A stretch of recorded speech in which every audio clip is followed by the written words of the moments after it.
Welcome to my YouTube channel. ಯಾರೆಲ್ಲ ನನ್ನ YouTube channel ಹೊಸ್ದಾಗಿ ನೋಡ್ತಿದ್ದೀರಾ ಸಬ್ಸ್ಕ್ರೈಬ್ ಆಗಿ ಪ್ಲೀಸ್. ನಾನು ಬೆಳಗ್ಗೆ ಬೇಗನೆ ಎದ್ದು ಕೆಲಸ ಎಲ್ಲ ಮುಗಿಸ್ಕೊಂಡಾದ್ಮೇಲೆ ನಿಮಗೆ ವ್ಲಾಗ್ ಸ್ಟಾರ್ಟ್ ಮಾಡಿದ್ದೀನಿ. ಇವತ್ತು ನಾನು ಹೊರಗೆ ಹೋಗಬೇಕಾಗಿತ್ತು, ಹಂಗಾಗಿ ದೇವಸ್ಥಾನಕ್ಕೆ ಹೊಂಟಿದ್ದೀನಿ. ಯಾವ ದೇವಸ್ಥಾನ ಅಂತ ನಿಮಗೆ ಆಮೇಲೆ ಹೇಳ್ತೀನಿ. ನಮ್ಮ ಗ್ರಾಮ ದೇವತೆ ದರ್ಶನ ಪಡೆಯೋದಕ್ಕೆ ನಾನು ಇವತ್ತು ಹೋಗ್ತಾ ಇದ್ದೀನಿ. ದೇವಸ್ಥಾನ ಬಂತು. ಇದು ಯಾವ ದೇವಸ್ಥಾನ ಅಂದರೆ ಶ್ರೀ ದುರ್ಗಾಂಬಿಕೆ ದೇವಸ್ಥಾನ ಅಂತಾರೆ, ದುರ್ಗಮ್ಮನ ದೇವಸ್ಥಾನ ಅಂತಾರೆ, ದುರ್ಗಾಂಬಿಕೆ ದೇವಸ್ಥಾನ ಅಂತಾರೆ. ಅವ್ರಿಗಿಷ್ಟ ಬಂದಂಗೆ ಕರೀತಾರೆ. ಬಟ್ ನಮ್ಮೂರಲ್ಲಂತೂ ಫುಲ್ ಫೇಮಸ್ ದೇವರು ಅಂದರೆ ಇದು ಹೆಣ್ದೇವರು. ಈ ದೇವಸ್ಥಾನ ಯಾರಿಗೂ ಗೊತ್ತಿಲ್ಲ ಅನ್ನಂಗಿಲ್ಲ ನಮ್ಮೂರಲ್ಲಿ.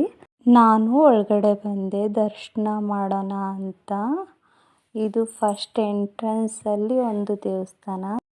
ಇಲ್ಲಿ ದೇವಿ ಇದ್ದಾಳೆ.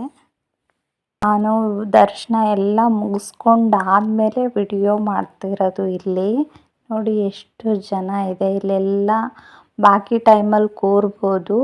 ಇವತ್ತು ವಾರ ಆಗಿರೋದ್ರಿಂದ ಕೂರೋದಕ್ಕೆ ಅವಕಾಶ ಇರೋದಿಲ್ಲ, ಏಕೆಂದರೆ ತುಂಬ ಜನ ಬಂದಿರ್ತಾರಲ್ವ, ಹಾಗಾಗಿ ಕೂರೋದಕ್ಕೆ ಬಿಡಲ್ಲ. ನೋಡಿ ಎಷ್ಟು ರಶ್ ಇದೆ, ತುಂಬಾ ರಶ್ ಇದೆ. ಇಲ್ಲಿ ಕ್ಯೂ ಹಚ್ಕೊತ ಬರೋದು ಹೊರಗಡೆಯಿಂದ ಆಚೆ ಕಡೆಯಿಂದ, ಅಷ್ಟು ರಶ್ ಇದೆ. ದೇವಿನ ನೋಡೋದಕ್ಕೆ ಎಲ್ಲೆಲ್ಲಿ ತಾನೇ ಬರ್ತಾರೆ.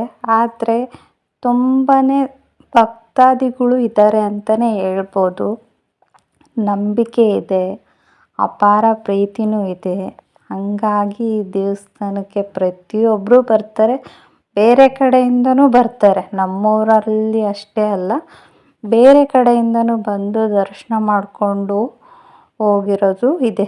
ಹಾಗೆ ಆಂಜನೇಯನ ದೇವಸ್ಥಾನಕ್ಕೂ ಬಂದು ದರ್ಶನ ಮುಗಿಸ್ಕೊಂಡು ವಿಡಿಯೋ ಶೂಟ್ ಮಾಡ್ಕೊತಾ ಇದ್ದೀನಿ.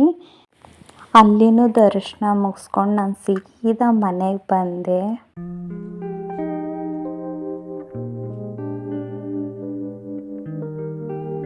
ಟಿಫನ್ ತಿಂದು ಈ ವಿಡಿಯೋನ ಇಲ್ಲೇ ಎಂಡ್ ಮಾಡ್ತಾ ಇದ್ದೀನಿ. ಬಾಯ್ ಬಾಯ್.